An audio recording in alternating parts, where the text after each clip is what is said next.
Kal Kadosh, we're doing Mishnah Yomi, Masechet Bava Kamma, Perek, third chapter, Mishnah Zayin and Chet. This is 7 and 8. The Mishnah says as follows. Mishnah Zayin says, Amvakeh b'shut hayachiv v'zik b'shut rabim. Imagine somebody's chopping wood in his private property. Now, when he's chopping the wood, little tiny pieces of wood fly in the air, and therefore they're damaging in the public property. So he's in his own private field, private yard, but he's damaging the public property. Or bishut rabim, the public property, and he damages in the private property. Or bishut yachid vizi bishut yachid acher, he's in the private property and he's damaging in another private property.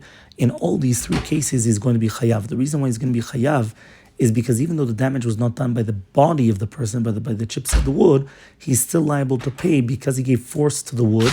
So this is called kocho kegufo.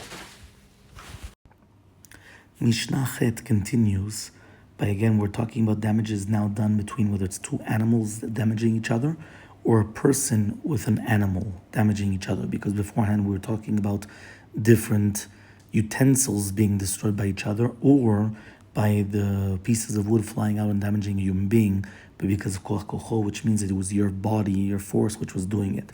So Mishnah Chet says, Shnesh tvarim tamim shechavlu zeh. When you have two oxen, which are both tams, which they injure each other, so mishalmim bamotar chetzi nezek. So remember that since a tam will only pay chetzi nezek, so what happens is that we're going to see how much damage was done to each other, and the owner of the bull that did more damage, he pays half of the difference.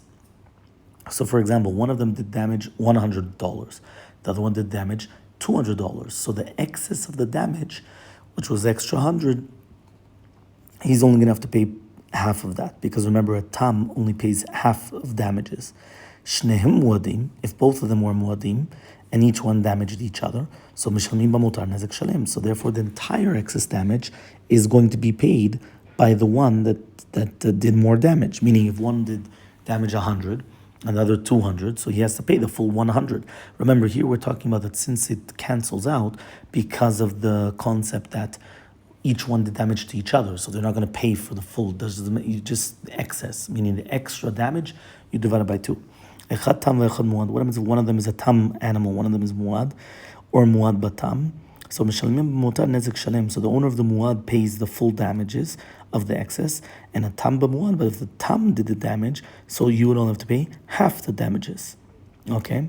Now the Mishnah applies the same rules to two human beings. When you have two human beings that hate each other, so mishalmim b'mutar nezek shalem. So they're going to have to pay, right, in the entire excess damages. Okay, they're going to have to pay for it.